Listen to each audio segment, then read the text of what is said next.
Bismillahirrahmanirrahim. Alhamdulillahi rabbil alamin. Alhamdulillahilladzi bi ni'matihi tatimmus shalihat wa bi fadlihi tatanazzalul khairat wal barakat wa bi taufiqihi tatahaqqaqul maqasid wal ghayat. Ashhadu an la ilaha illallah wahdahu la syarikalah wa ashhadu anna Muhammadan abduhu wa rasuluhu la nabiyya ba'dah. Allahumma salli wa sallim wa barik ala sayyidina wa habibina wa nabiyyina Muhammad wa ala alihi wa ashabihi wa man tabi'ahu ila yaumil qiyamah. Ayyuhal ikhwah, uhayyikum bi tahiyyatil Islam tahiyatan mubarakatan min indillah. Assalamualaikum warahmatullahi wabarakatuh. Waalaikumsalam warahmatullahi wabarakatuh. Qala Allah Ta'ala fil Qur'anil Karim, a'udzu billahi minasy syaithanir rajim. Bismillahirrahmanirrahim. Ya ayyuhan الناس قد جاءتكم موعظة من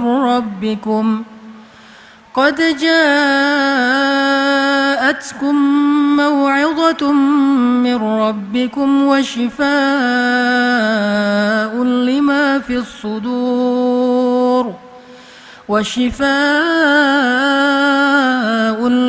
في الصدور وهدى ورحمة للمؤمنين.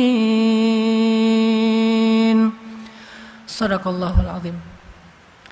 Alhamdulillah, puji syukur kepada Allah Subhanahu wa taala. Kita pada malam tadi, kemudian subuh dan pagi ini Allah kumpulkan dalam sebuah majelis yang insya Allah bukan hanya diramaikan oleh anak-anak muda Gen Z, tetapi juga majelis ini adalah majelis yang diramaikan oleh para malaikat. Saya teringat kisah seorang sahabat dari Ansor yang terkenal dengan Ahlul Quran.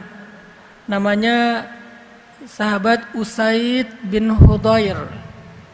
Usaid bin Hudayr al-Ansari ini sahabat yang kalau baca Al-Quran itu banyak kejadian-kejadian yang aneh.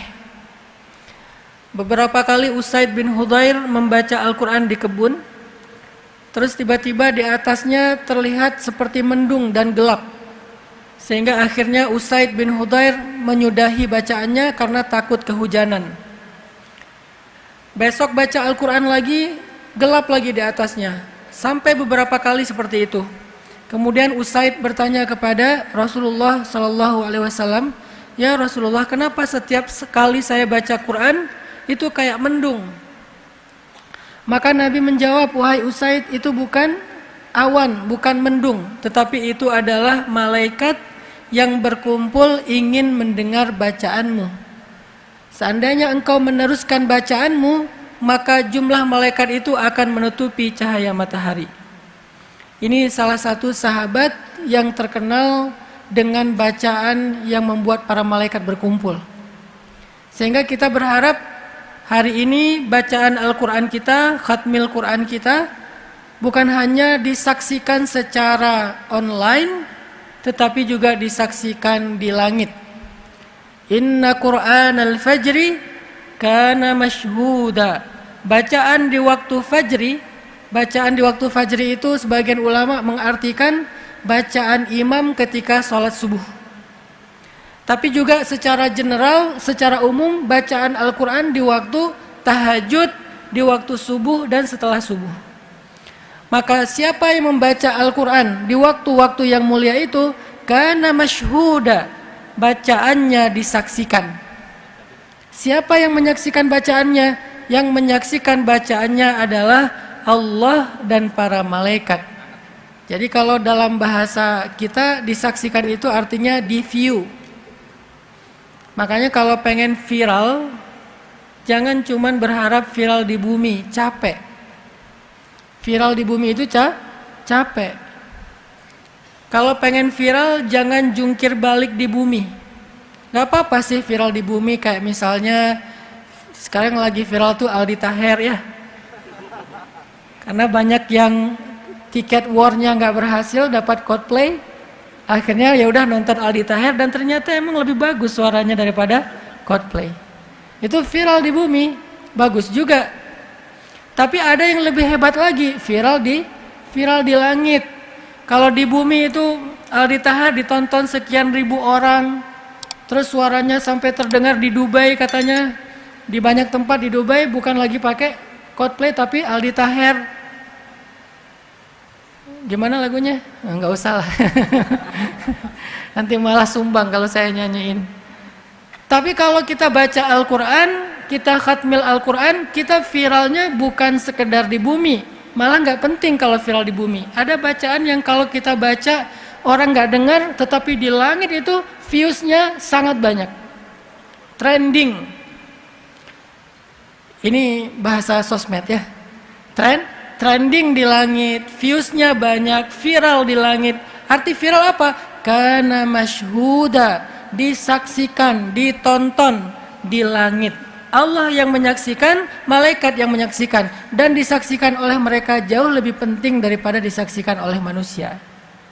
Sehingga harapan kita pada malam tadi sampai sekarang, insya Allah semua kita disaksikan oleh Allah dan para malaikat, didoakan, diaminkan doanya sehingga mendapatkan segala kebaikan dari setiap huruf Al-Quran.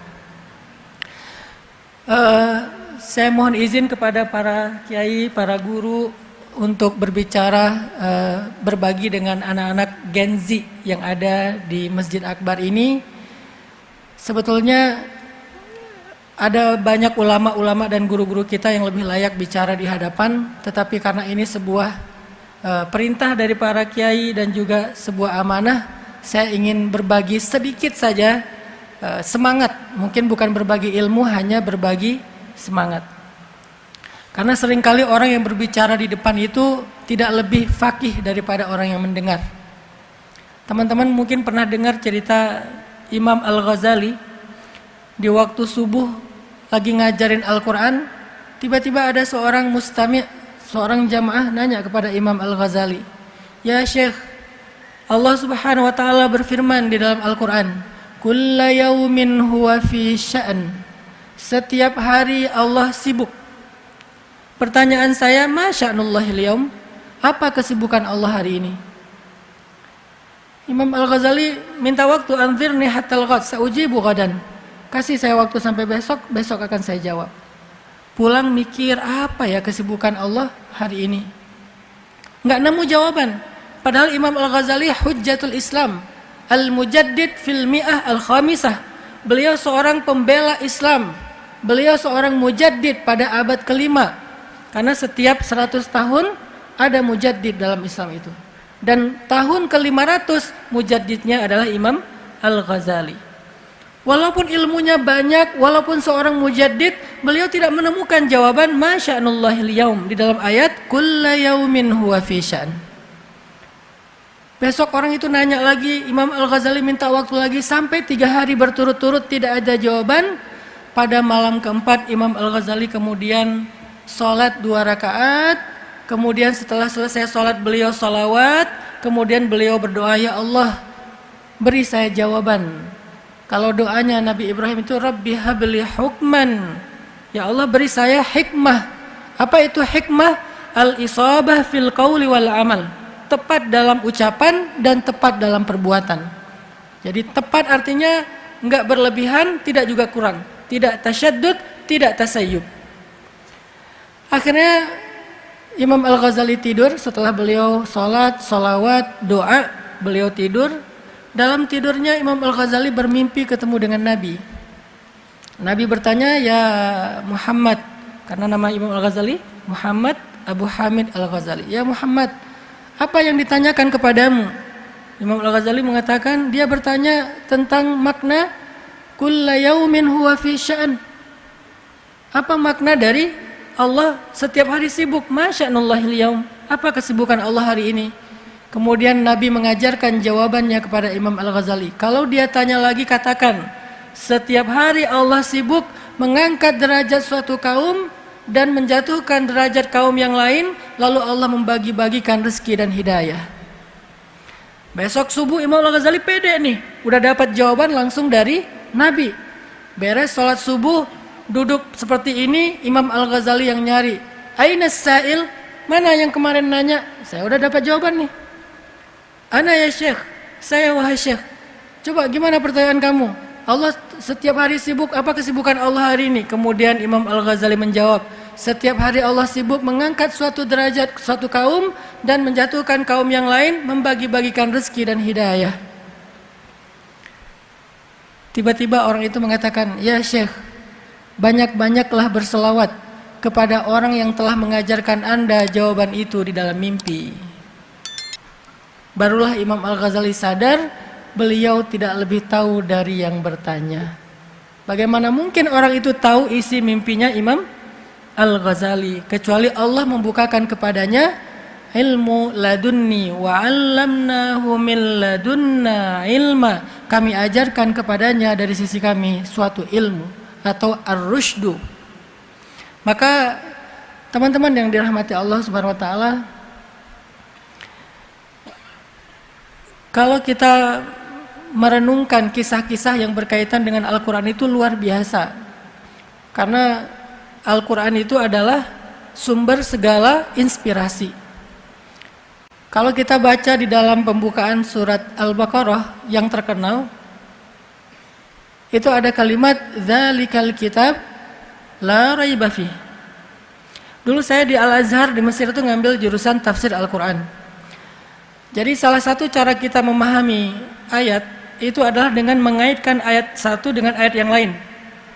Dan yang paling gampang adalah mengaitkan ayat sesuatu dengan yang sebelumnya dan sesudahnya. Itu cara kita mentadabburi Al-Quran. Munasabah atau hubungan antara satu surat dengan surat yang di sebelahnya, baik sebelum atau sesudahnya. Hubungan satu ayat dengan ayat sesudahnya atau sebelumnya. Coba kita perhatikan metode ini dalam memahami Al-Quran. Kenapa ada kata-kata dzalikal kitab?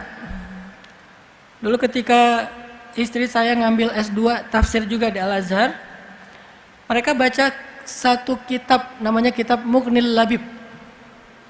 Itu kitab tentang bedah kata-kata dan huruf-huruf Al-Quran. Dan memang agak rumit kitab ini. Saya pernah membaca kitab tersebut dan memahami kenapa ada kata dzalik. Kenapa ada kata ismul isyarah itu. Karena sebelumnya kita minta. Di surat sebelumnya, apa surat sebelum Al-Baqarah? Al-Fatihah. Di surat Al-Fatihah kita meminta untuk diberikan petunjuk. Ihdinas siratal mustaqim. Ya Allah, tunjukkan kami jalan yang lurus.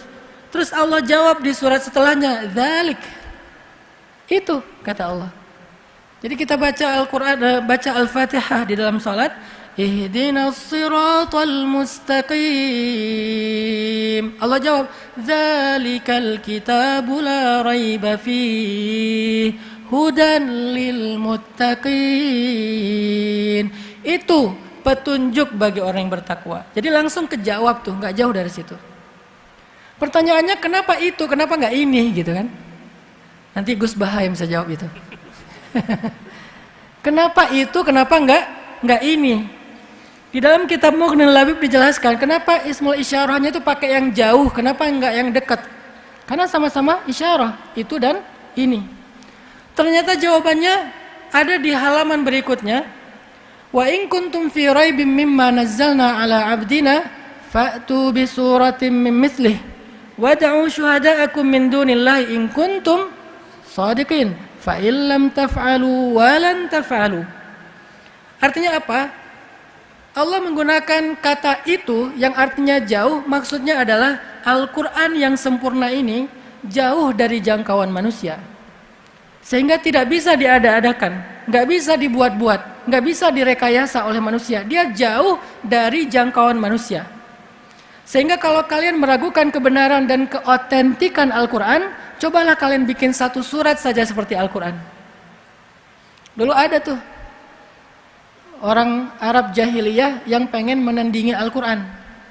Ketika turun ayat Alam tara kaifa fa'ala rabbuka bi ashabil fil Alam yaj'al kaidahum fi tadlil Wa arsala alaihim tayran ababil Tarmihim bihijaratin min sijil dan seterusnya. Tiba-tiba ada orang penyair Arab bilang wal fil wal khurtumit tawil, demi gajah yang belalainya panjang, diketawain satu kota Mekah.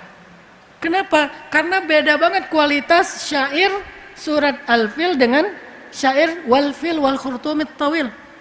Kenapa? Di dalam surat Al-Fil itu Allah bukan hanya bicara anatomi gajah. Kalau itu bicara tentang gajah itu punya belalai, itu berarti pendidikan anak-anak di TK. Bukan syair yang tinggi. Tapi di dalam surat Al-Fil Allah lagi bicara tentang sejarah di situ. Allah lagi bicara tentang kekuasaannya atau tauhid, akidah di situ. Allah lagi bicara tentang janji-janji di situ. Allah lagi bicara tentang keajaiban burung ababil di situ, lengkap. Walaupun dengan syair ujungnya sama, tetapi nggak dipaksain, tetap memiliki kandungan makna dan sejarah yang luar biasa. Tapi begitu ditandingi wal fil wal khurtumit tawil, hilang sejarahnya, hilang pesan kebesaran Allahnya, hilang keajaibannya, cuman tinggal susunan-susunan bunyi syair saja. Secara makna jadi tereduksi sama sekali. Fa illam taf'alu wa lan taf'alu. Kalau kalian nggak bisa bikin Al-Quran dan memang nggak akan pernah bisa, maka takutlah kalian kepada api neraka Allah Subhanahu Wa Taala. Ini artinya kenapa zalik itu ada kandungan makna jangan ragukan Al-Quran. Karena Al-Quran itu tinggi di atas jangkauan makhluk, di atas jangkauan manusia. Walaupun manusia berkumpul untuk membuat satu huruf Al-Quran, mereka nggak akan sanggup, terlalu tinggi di atas jangkauan mereka. Maka la raiba fih, jangan meragukan Al-Quran. Ini salah satu keajaiban susunan-susunan huruf, ayat, dan surat di dalam Al-Quran. Tapi yang saya ingin ambil pesannya bukan hanya tentang tafsir surat Al-Baqarah, tapi lebih kepada konteks anak muda. Masalah anak muda itu 3. 1, masalah hubungan. Maka dari sinilah muncul sad boy, ya. Ini fenomena anak muda, masalah hubungan, patah hati, ditikung temen, dianggurin, di PHP-in, diharkosin, apalagi di unfollow, left group, akhirnya bikin grup baru. Tadinya grupnya 10 orang, akhirnya bikin lagi grup 9 orang, pecah lagi jadi 8 orang, pecah lagi, lama-lama grup masing-masing dia admin, dia juga member. Ada 10 grup. Ini masalah hubungan, baik hubungan dengan orang yang dicintai maupun dalam pertemanan. Ini masalah anak muda. Sehingga apa petunjuk Al-Quran dalam konteks masalah dalam isu hubungan?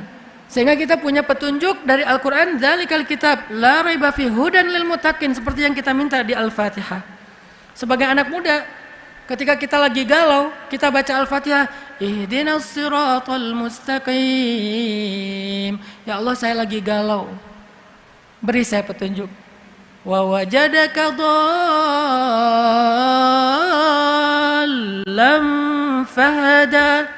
Bukankah Allah mendapatimu dalam keadaan tersesat lalu Allah memberi petunjuk? Sesat di sini dalam konteks ayatnya bukan sesat akidah, tapi tersesat di tengah padang pasir karena terjadi badai, nggak tahu jalan pulang ke Mekah. Lalu Allah menunjukkan jalan pulang ke Mekah. Tapi dalam pemaknaan konteks kita, tersesat di sini juga bisa bermakna galau, bingung. Ya Allah, nih gimana? Saya udah selesai S2, udah kerja, tapi masih jovisa, jomblo fisabilillah. Gimana cara saya dapatin jodoh? Cara ngelamar cewek itu gimana? Yang ideal itu seperti apa? Yang perempuan lebih galau lagi karena mereka tidak aktif. Yang aktif itu yang sebelah sini. Kalau yang sebelah sini dia pasif, dia nunggu. Nggak boleh dia caper-caperan di TikTok. Apalagi pakai filter sampai 10. Akhirnya bukan jadi orang asli, jadi avatar ya. Saking banyaknya filter. Nah ini galau nih. Maka dalam konteks kita galau, pemaknaan terhadap ayat ihdinas siratal mustaqim adalah, ya Allah saya lagi galau, beri saya petunjuk. Galau dalam isu apa? Dalam isu jodoh, dalam isu hubungan. Sehingga tidak ada lagi orang yang kemudian kena mental. Ini salah satu isu anak muda hari ini. Mental issue, mental illness. Mulai dari stres, depresi, akhirnya kena penyakit mental kayak bipolar disorder atau skizofrenia yang lebih parah lagi sampai menyakiti orang lain. Kan banyak sekarang varian penyakit mental. Penyebabnya kenapa? Penyebabnya tadi, penyebabnya galau. Halu'a, idza massahu syarr jazu'a, wa idza massahul khair manu'a. Terus gimana caranya biar dia mendapatkan irsyadat? Dia berdoa di dalam surat Al-Fatihah, ihdinas siratal mustaqim. Atau dia berdoa di dalam surat Al-Kahfi, suratnya anak muda, Rabbana atina min ladunka rahmah wa hayyi' lana min amrina rasyada. Ya Allah, beri saya petunjuk dalam urusan saya. Urusan saya apa sekarang? Masalah jodoh. Maka coba kita ambil petunjuk Al-Quran sesuai dengan masalah kita. Dan semuanya ada di dalam Al-Quran. Ini level berikutnya dari orang yang membaca Al-Quran dengan hakut tilawah. Setelah kita membaca dengan bacaan yang benar, tajwid yang benar, irama yang benar, suara yang benar. Apa suara yang benar dalam membaca Al-Quran? Dengan suara yang sedih. Banyak orang bertanya, Ustadz gimana cara baca Quran yang bagus? Apakah harus ikut musabakoh dulu? Bagus kalau bisa ikut musabakoh. Tapi kan gak semua orang beruntung. Alhamdulillah saya beruntung ketika kecil bertemu dengan guru mujawwad atau tajwid. Akhirnya saya ikut musabakoh kecamatan, kabupaten, provinsi, nasional. Karena mungkin takdirnya seperti itu. Tapi banyak orang yang gak seberuntung itu dapat ikut musabakoh. Apakah dia bisa baca Al-Quran yang indah? Bisa. Tapi vokalnya flat. Dia gak ada bakat-bakat dangdutnya. Bisa gak baca Quran? Karena biasanya ini agak-agak India dangdut gitu kan. Sementara dia anaknya indie banget, anak senja banget lah. Gimana cara anak senja baca Quran tapi indah? Nggak usah pakai irama yang aneh-aneh. Bacalah dengan huzan, dengan sedih, maka indahlah bacaan kita.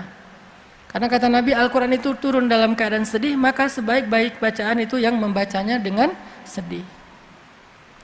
Setelah kita sempurnakan hakut tilawah, membaca Al-Quran dengan bacaan yang benar, maka berikutnya levelnya adalah bagaimana mentadabburi Al-Quran, memahami pesan-pesan Al-Quran, memahami pesannya teman-teman, bukan hanya memahami teksnya. Itu yang disebut dengan al-fiqh. Karena kata para ulama, mal farqu bainal fahmi wal fiqh. Apa bedanya faham dengan fikih? Dua-duanya ilmu. Ada ilmu faham, bahasa Indonesianya faham, bahasa Arabnya fahmun. Ada ilmu fikih.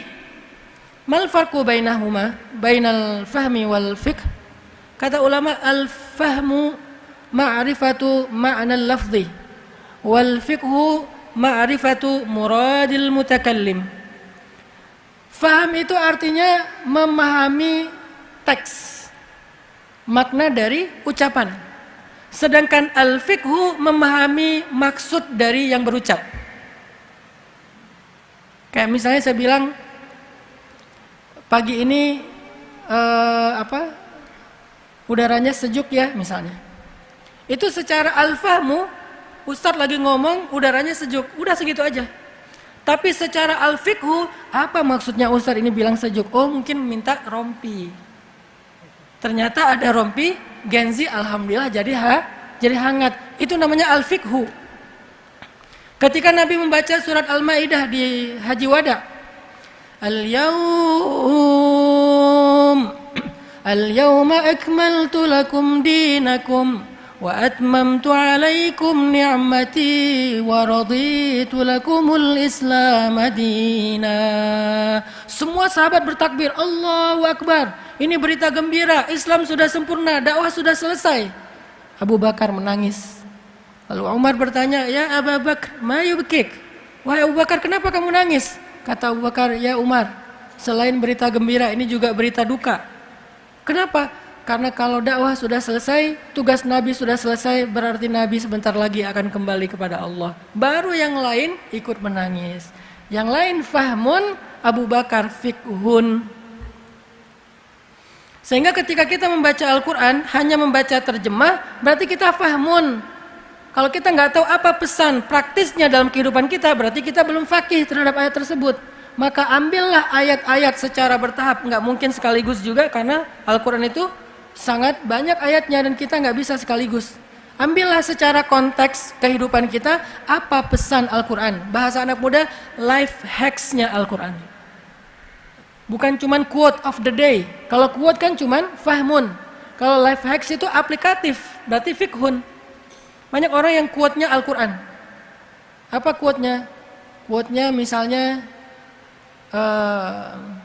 Iza zulzilatil ardu zilzalah. Karena lagi terguncang misalnya. Itu quote. Tapi life hacks-nya dari itu apa? Nah, pesan praktisnya apa? Ini yang kita coba tadabbur.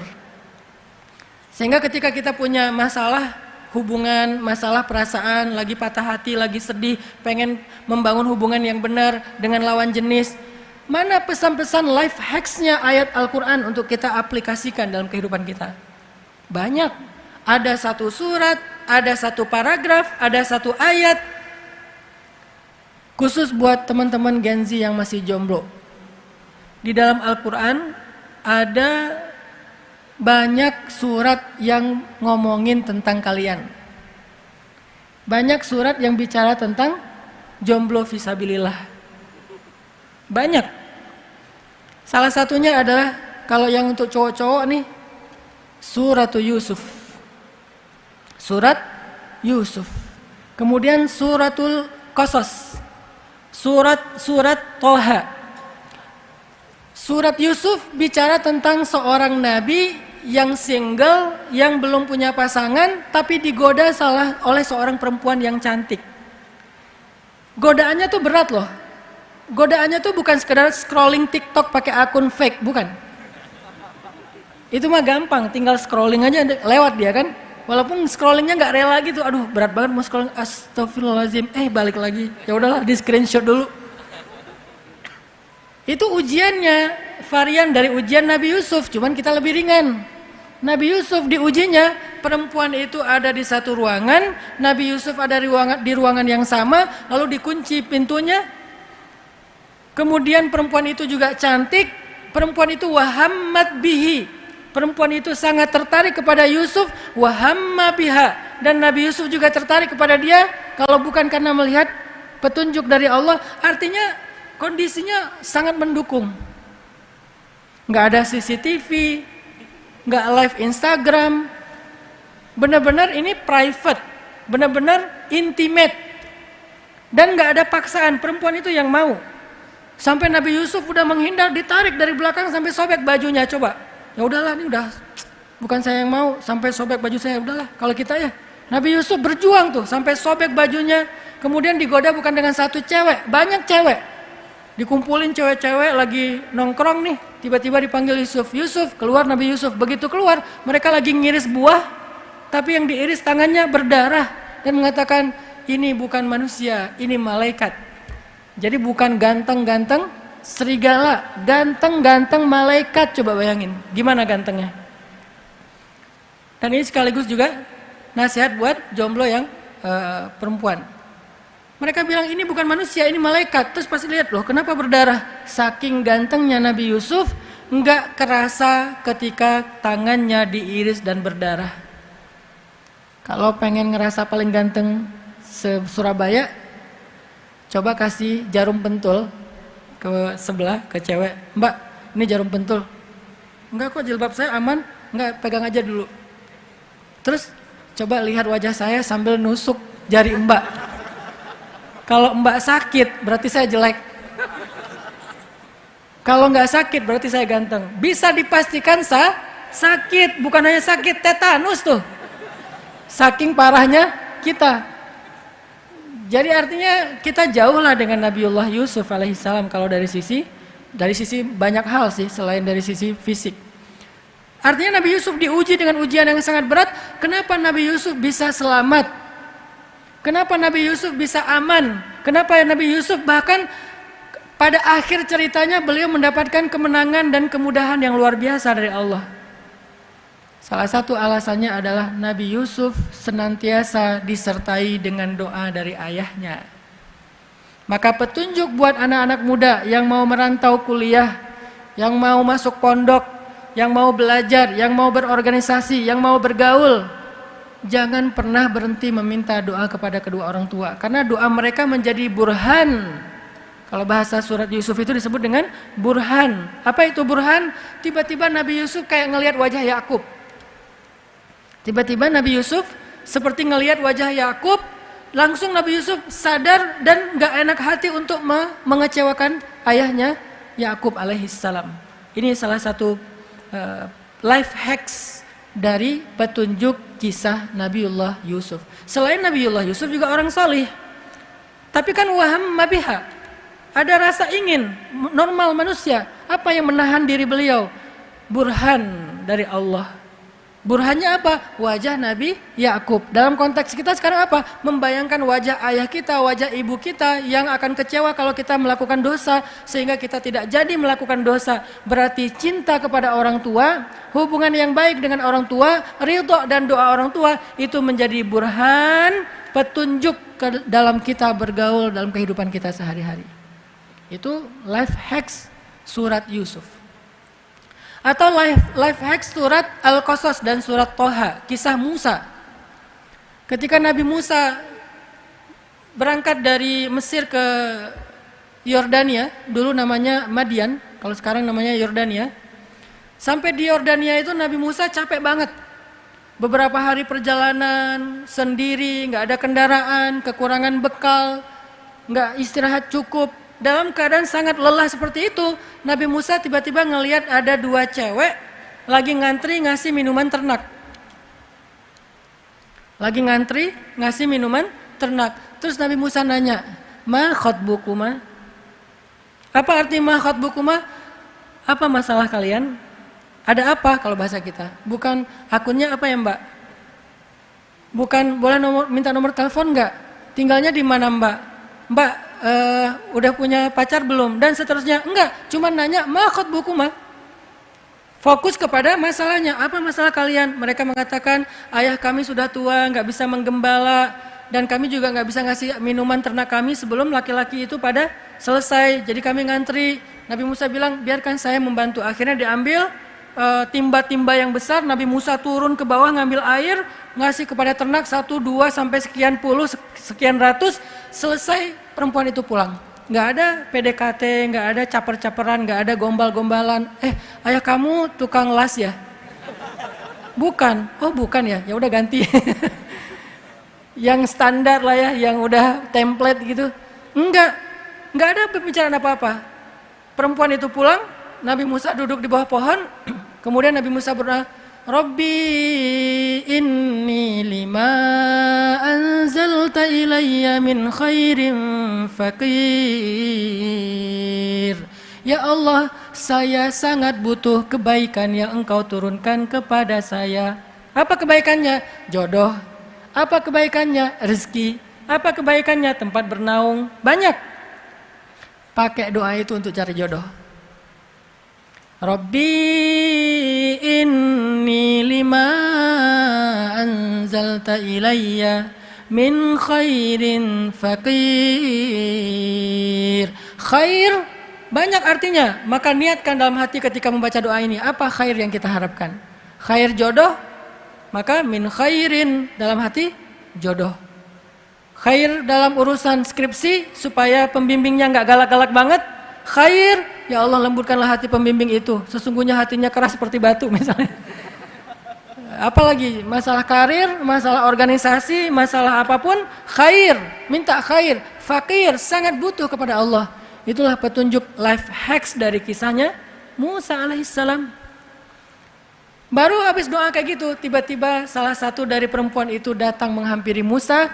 Tamshi ala istihya, jalan malu-malu. Ini life hacks buat cewek-cewek jomblo fisabilillah. Istrinya Nabi Musa, kenapa bisa dapat cowok keren kayak Nabi Musa? Sekeren apa Nabi Musa? Nabi Musa itu dikenal dengan istilah qawiyun amin. Kuat dan amanah. Amanah di sini artinya bertanggung jawab sebagai suami, nggak mentelantarkan keluarga. Dia seorang suami ideal, ayah yang ideal, family man banget. Kalau kuat, orangnya itu berusaha, nggak mudah menyerah, bekerja keras dan seterusnya. Kenapa perempuan ini begitu beruntung mendapatkan imam seperti Nabiullah Musa? Karena dia adalah ratu. Karena dia adalah perempuan istimewa. Tahu nggak mahkotanya perempuan itu apa? Mahkotanya perempuan al-haya, sifat malu. Sehingga makin banyak atau makin besar rasa malunya, semakin tinggi derajat perempuan. Semakin tinggi derajat dia, semakin tinggi pula standar imam yang Allah untuk jodohkan kepada dia. Makanya kalau pengen dapat imam yang kelasnya kelas orang qawiyun amin, orang yang solih, maka jadilah perempuan yang malu. Tamshi al-istihya, jalan aja malu-malu, apalagi di depan kamera. Kalau depan kamera, apalagi punya partai sendiri namanya partai goyang misalnya, di TikTok jadi pargoy ya, berarti dia tidak tamshi al-istihya, tidak punya sifat malu. Kalau dia nggak punya sifat malu, wajar ketika datang imam, imamnya juga standar, pasaran. Gak terlalu istimewa, tapi karena perempuan ini, makanya kalau kita baca Al-Quran itu teliti kata-katanya, di setiap kata itu ada life hacksnya. Kenapa Allah menyebutkan kalimat cara dia jalan? Kenapa gak ngomong aja perempuan itu datang ke Musa? Kan selesai. Kenapa begitu detail dibahas tentang cara jalannya? Pasti ada life hacksnya di situ, ada fikihnya di situ. Berjalan malu-malu, faham? Fikihnya apa? Jadilah perempuan yang pemalu. Makanya baca Quran jangan cuma faham, baca juga fikihnya, apa muradnya, apa maksudnya. Kenapa dia tamshi ala istihya? Kenapa perempuan itu jalannya malu-malu? Aduh gimana ya ngomongnya ya? Aduh nggak enak nih, orang asing lagi, mundur lagi, maju lagi, aduh gimana ya? Setelah lama akhirnya datang, fulan, ayah saya ngundang kamu ke rumah mau ngomong makasih. Nabi Musa juga orang yang menjaga kehormatan, menghargai perempuan itu. Oh iya. Akhirnya jalanlah mereka, Nabi Musa jalan di depan, perempuan itu jalan di belakang. Ini tutorial jalan yang bukan muhrim. Laki-laki di depan, perempuan di belakang. Karena kalau perempuan di depan, laki-laki di belakang akan membahayakan pandangan laki-laki. Apalagi pas naik eskalator di mall. Sampai segitu life hacks Al-Quran. Jadi kalau ada cewek naik eskalator, kalian jangan nempel di dua anak tangga. Tutorialnya tuh jangan hanya tutorial pandemi, beri jarak 4 anak tangga misalnya ya. Kan tutorial pandemi ya, bagus kan? Ini ada yang juga tutorial Al-Quran, kalau bisa agak jauh supaya kita tidak langsung melihat tubuh perempuan yang ada di depan kita. Walaupun dia berhijab, tapi kan pandangan laki-laki itu tembus pandang. Mau kalian pakai sarung goni apa segala macam tembus. Nggak perlu dia pakai kacamata yang 3D atau apa, itu udah tembus tuh. Basirah banget kalau dalam bab itu. Kasyaf langsung. Makanya dijaga jaraknya. Laki-laki di depan, perempuan di belakang. Tapi kan nggak tahu rumah Ustadz, memang udah di Sherlock. Kan Nabi Musa nggak tahu rumahnya perempuan itu di mana. Gimana caranya? Kan nggak ada Sherlock dulu. Tinggal dikasih tahu setelah 100 meter belok kanan. Ini perempatan ngambil yang kiri. Kan gitu ya, tinggal dikasih tahu dari belakang. Mas belok kiri, belok, mas belok kanan, belok. Mereka menjaga sama persis seperti keadaan ketika Sayyidah Aisyah pulang bersama dengan Sofwan bin Mu'attal dalam sebuah perjalanan gara-gara Sayyidah Aisyah ketinggalan rombongan. Nggak ada satu kata pun yang mereka bicarakan. Sayyidah Aisyah duduk di atas onta, Sofwan berjalan di bawahnya sambil menarik onta, tapi Sofwan nggak noleh ke belakang sedikit pun, nggak nanya, Mbak mau mampir di warung Padang dulu, lapar kan? Nggak apa-apa saya yang traktirin. Enggak sama sekali. Diam sepanjang jalan. Itu aja masih kena fitnah sama orang munafik. Padahal udah diam loh, sangat menjaga muru'ah. Udah menjaga kehormatan. Tapi ternyata bisa juga. Artinya inilah sifat perempuan yang layak untuk seorang Nabi Musa alaihissalam. Dia jalan malu-malu, dia ngomong malu-malu. Akhirnya Nabi Musa datang ke rumahnya. Pas datang ke rumahnya, nih ada adegan lagi nih. Setelah ayahnya bicara dengan Musa, ayahnya ke belakang ngomong sama putrinya ngomong gini, ya abati, istajir, wahai ayah, pekerjakan dia. Inna khaira man istajarta al-qawiyul amin. Orang yang paling baik untuk engkau pekerjakan adalah orang yang qawiyun amin. Secara fahmun, secara ilmu faham, kan perempuan ini lagi ngasih tahu laki-laki itu qawiyun amin ya. Tapi ayahnya bukan seorang yang fahim, tapi faqih. Ayahnya ngerti, oh anaknya tertarik dengan laki-laki tersebut. Itu bahasa elegannya. Kalau bahasa standar kita, ayah nikahin dia sama aku dong. Itu ideal banget tuh, calon ini aku banget, Jungkook banget lah pokoknya. Mirip Jungkook, udah Musa pasti lebih keren daripada Jungkook. Tapi dia nggak ngomong ya ayah nikahin aku sama dia kayaknya suami ideal, ayah aku udah follow dia loh. Tapi mintain dia untuk fallback dong. Nggak ngomong sevulgar itu. Kenapa? Mereka orang yang elegan. Ngomongnya itu dengan bahasa kode. Yang hanya bisa difahami dengan fikhun, tidak dengan fahmun. Apa fahmunnya? Kata anaknya, dia laki-laki yang kuat dan amanah. Pekerjakan dia untuk menggantikan ayah mengurus ternak. Itu fahmun. Tapi fikhunnya, ternyata anak saya untuk pertama kalinya memperhatikan laki-laki dan ini laki-laki yang layak untuk dia. Kayaknya dia berkenan. Langsung ayahnya maju lagi ke depan, ngomong, wahai Musa, maukah engkau menikahi salah satu dari putriku? Lihat adegan dialog Al-Quran yang sangat elegan. Gak ada dialog vulgar yang sederhana, gak ada, semuanya elegan. Dalam elegan itulah kita membaca sejarah. Bacalah sejarah dengan karakter sejarah. Jangan hanya dengan karakter kekinian. Akhirnya kita salah paham terhadap sejarah. Bacalah sejarah dengan karakter sejarah, dengan tabiat sejarah, dengan kultur sejarah. Ternyata sejarah Nabi Musa dan istrinya adalah sejarah tentang elegannya seorang perempuan. Maka bagi para jomblo, laki-laki ada Nabiullah Yusuf alaihissalam, Musa alaihissalam. Bagi perempuan, istrinya Musa alaihissalam. Dan juga seorang perempuan yang sangat hebat yang bernama Sayyidah Maryam di dalam surat Maryam. Wadhkur fil kitabi Maryam idin tabadat min ahliha makanan syarqiyya fattakhadhat min dunihim hijaba فأرسلنا إليها روحنا فتمثل لها بشرا سويا قالت. Apa katanya Maryam ketika ketemu cowok keren? Dan cowok ini malaikat Jibril menjelma sebagai basyaron sawiya. Allah aja bilang gitu. Apa arti basyaron sawiya? Laki-laki yang sangat ideal. Hidungnya ideal, matanya ideal, tubuhnya ideal. Ideal banget lah pokoknya. Ideal itu artinya sempurna. Yang bilang laki-laki itu sempurna siapa? Allah. Bukan fans, bukan followers. Allah langsung. Dan Allah itu standarnya tinggi. Sehingga ketika Allah bilang ideal itu benar-benar sempurna cowoknya. Fatamassala laha basyaran sawiya. Maka datanglah malaikat menjelma sebagai laki-laki yang keren. Terjemahan anak muda. Terus apa kata Sayyidah Maryam? Bukan wow, bukan. Kata-kata Sayyidah Maryam apa? Qalat inni a'udzu birrahmani minka in kunta taqiyya. Bahasa sederhananya Sayyidah Maryam malah bilang a'udzubillah. Bukan bilang alhamdulillah, masya Allah, subhanallah. Ngomongnya apa? A'udzubillah. Dengan bahasa yang lebih lembut. A'udzubirrahman minka in kunta taqiyya. Aku berlindung kepada Allah yang Maha Pengasih dari engkau jika engkau takut kepada Allah. Ini solehahnya Sayyidah Maryam. Sayyidah Maryam itu hampir gak kenal cowok. Kecuali ayahnya Imran, pamannya Zakaria, ponakan atau ya ponakannya sepupunya Yahya dan anaknya Aisyah.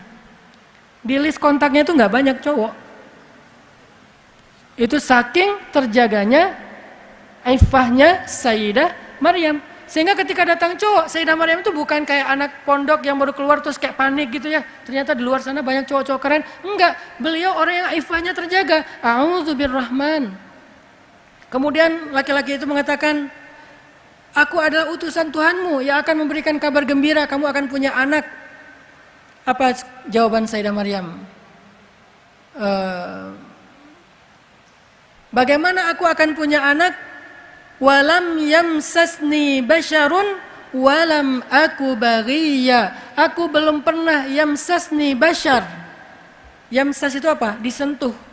Disentuh aja nggak pernah. Apalagi dirangkul, apalagi digandeng, apalagi dibonceng. Disentuh aja nggak pernah. Disentuh aja nggak pernah. Saking terjaganya Sayyidah Maryam. Walam yamsasni basyar walam aku baghiya, dan aku nggak pernah pacaran. Emang gitu Ustaz terjemahannya? Terjemahannya aku tidak pernah melakukan hal-hal yang tercela. Tapi kan yang praktisnya, fikihnya, aku nggak pernah pacaran, aku nggak pernah chat tengah malam, aku nggak pernah ngabisin pulsa dengan telepon, fit call sampai jam 1 malam, aku nggak pernah dibangunin, kamu udah tahajud belum? Nggak pernah. Yang bangunin tahajud langsung malaikat, bukan cowok yang tiba-tiba sok perhatian pas ceweknya udah bangun terus dia malah tidur. Walam aku baghiyah, tidak ada pacaran Islami. Pacaran Islami tidak ada, saking terjaganya Sayyidah Maryam. Bagaimana aku akan punya anak, aku akan hamil, walam yamsasni basyar, walam aku baghiyah, aku disentuh aja enggak, apalagi lebih dari itu, aku enggak pernah berlaku yang rendah. Qala kadzaliki qala rabbuki huwa 'alayya hayyin. Itu mah mudah bagi Allah, kata malaikat. Akhirnya Sayyidah Maryam hamil nggak punya suami, hamil tanpa ada laki-laki. Allah meniupkan ruh ke dalam rahimnya. Singkat cerita, lahirlah Sayyidina Isa alaihissalam. Mulailah Sayyidah Maryam mikir, nih gimana cara bawa pulang Isa ke rumahnya, nanti viral. Orang-orang Bani Israel itu tukang bully. Salah satu spesialisasi orang Bani Israel itu suka ngebully. Para nabi dibully, para solehin dibully, bahkan dibunuh. Salah satunya Habib An-Najjar di dalam surat Yasin. Ketika dia membela nabi yang sedang dibully, malah dia yang dibunuh. Sehingga kemudian dia mendapatkan kemuliaan di sisi Allah. Sayyidah Maryam mikir, nih gimana kalau saya viral, kalau saya trending, kalau saya dibully, kalau saya diusir dan seterusnya. Sebelum Sayyidah Maryam pulang, Allah memberikan briefing kepada Sayyidah Maryam. Kalau kamu ketemu dengan orang, katakan aku lagi puasa ngomong, aku tidak akan komen hari ini. Di sini ada life hacks. Kalau kita di head speech di sosial media, jangan pernah nge-replay. Ini life hacksnya Sayyidah Maryam. Kalau kita di head speech di sosial media, jangan pernah nge-replay. Jangan pernah ngebales, jangan pernah berdebat di sosmed, apalagi saling menghina. Jangan, kenapa? Karena teladan dari Sayyidah Maryam ketika dibully adalah diam. Kalau kita diam nanti makin rame, nggak apa-apa, biar Allah yang akan membela. Karena kita membela diri susah, biar Allah yang membela. Jangan di-replay komen-komennya. Dia bilang sesat, bilang apa segala macam, diamin aja. Memang saya pernah mereplay komen orang yang gak suka sama saya di sosmed? Gak pernah. Kok baiat, baru syahadat, selama ini gak Islam? Gak saya komen, gak saya replay, biarin aja. Karena dia gak ngerti. Ya udah saya diamin aja. Nanti gimana? Biar Allah yang menjelaskan. Saya tugasnya hanya tabayun sekali dengan santun, selesai. Jangan berdebat. Karena itu yang dilakukan Sayyidah Maryam, itu yang dilakukan Sayyidah Aisyah ketika difitnah hadisul ifki. Apakah Sayyidah Aisyah membalas? Enggak. Kata Sayyidah Aisyah, ashku bathi wa huzni ilallah wallahul musta'an ala ma yasifun, atau ala ma tasifun. Aku curhat sama Allah aja deh, biar Allah yang akan melindungi aku dari fitnah kalian. Akhirnya kata Allah, jangan ngomong wahai Maryam, diam aja. Falan ukallimal yauma insiya, hari ini aku enggak akan bicara apa-apa. Ketika Sayyidah Maryam datang ke Baitul Maqdis, fa'atat bihi qaumaha tahmiluh, maka datanglah Maryam kepada kaumnya sambil menggendong bayinya. Qalu mulailah komen itu, mulailah bulian itu. Qalu ya Maryam, laqad ji'ti syai'an fariya, ya ukhta Harun, ma kana abuki imra'a saw' wa ma kanat ummuki baghiya. Itu hanyalah simbol dari buliannya orang Bani Israel yang Allah sebutkan di dalam Al-Quran. Sebetulnya buliannya panjang, tapi kan Al-Quran bukan ayat-ayat yang menjelaskan tentang bulian secara detail, hanya diambil simboliknya aja. Contoh, intinya mereka ngebully Maryam. Maryam, kamu pembawa celaka, kamu membawa keburukan bagi negeri kami. Ini negeri yang suci, kamu tuh ternoda, bla bla bla bla bla. Habis dihina Sayyidah Maryam. Ada akun real, ada akun fake, semuanya ngehina Sayyidah Maryam. Pas dilihat followernya cuma 0, posting 0, tapi ngomongnya vokal. Mulai sekarang kami unfollow kamu. Ya silakan. Ini Maryam dihina habis-habisan. Apa jawaban Maryam? Fa'asyarat ilaih. Sayyidah Maryam cuma ngasih isyarat kepada bayinya. Asyarat, isyarat. Nggak ngomong, cuma ngasih isyarat. Maksudnya apa? Tanya aja sama bayi saya. Makin marah mereka, makin menjadi-jadi mereka. Qalu kaifa nukallimu man kana fil mahdi sabiyya. Maryam, ternyata kamu udah gila ya. Masa kami disuruh ngomong sama bayi yang masih digendong ibunya? Emang dia bisa ngomong? Tiba-tiba Allah membela Sayyidah Maryam. Allah yang mengklarifikasi. Tiba-tiba bayi itu bisa bicara. Qal, bayi itu bicara. Inni abdullah ataniyal kitaba wa ja'alani nabiyya wa ja'alani mubarakan aynama kuntu wa awsani bis salati waz zakati ma dumtu hayya wa barran biwalidati wa lam yaj'alni jabbaran shaqiyya wassalamu alayya yawma wulidtu wa yawma amut wa yawma ub'atsu hayya. Bayi bisa ngomong sepanjang itu, coba bayangin. Panjang kan kayak khutbah Jumat? Fasih banget lagi bahasanya. Bukan mama, mimi, enggak. Panjang. Inni Abdullah ataniyal kitab wa ja'alani nabiyya wa ja'alani mubarakan aina ma kuntu wa awsani bis shalah waz zakah ma dumtu hayya. Masih banyak kalimatnya. Tiba-tiba semuanya kaget. Dan ada kalimat yang sangat detail di situ.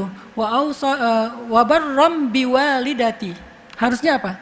Wa barram biwalidayya. Aku disuruh berbakti kepada ibuku, enggak disuruh berbakti kepada kedua orang tuaku. Artinya apa? Aku emang enggak punya ayah. Aku diciptakan tanpa ayah, cuman punya ibu. Sehingga kalimatnya wa barram biwalidati. Kok bisa bayi tahu hal yang kayak gini? Mukjizat dari Allah. Keajaiban dari Allah. Kok bisa datang keajaiban? Karena dia diam ketika dia dihina. Wa idza marru bil lagwi marru kirama. Kalau dia dihina dia mengatakan salaman. Dia enggak mau berdebat di sosial media sehingga Allah membela dia dengan cara yang lebih indah. Maka ambillah pesan-pesan life hacks dengan konteks anak muda di dalam banyak ayat-ayat Al-Qur'an. Al-Qur'an banyak sekali petunjuk untuk para pemuda, tetapi karena waktu kita terbatas, kita cicil aja insya Allah. Mudah-mudahan di lain waktu kita ada kesempatan ngobrol, sharing seperti ini lagi. Kita bedah-bedah lagi nanti ayat-ayat pemuda, ayat-ayat tentang isu yang lain. Kalau tadi isunya tentang hubungan, masih ada isu tentang entertain. Anak muda itu 3 isunya. Hubungan, entertain, karir. Karir itu sekolah, ujian, skripsi, sidang, kerja, di lamaran kerja dan seterusnya. Jadi hubungan, apalagi entertain, hiburan, hobi dan seterusnya, dan karir. Tadi kita udah membahas sedikit tentang ayat-ayat masalah hubungan, masalah akhlak. Semoga ini bisa menjadi petunjuk dalam hidup kita. Barakallahu fikum. Wassalamualaikum warahmatullahi wabarakatuh.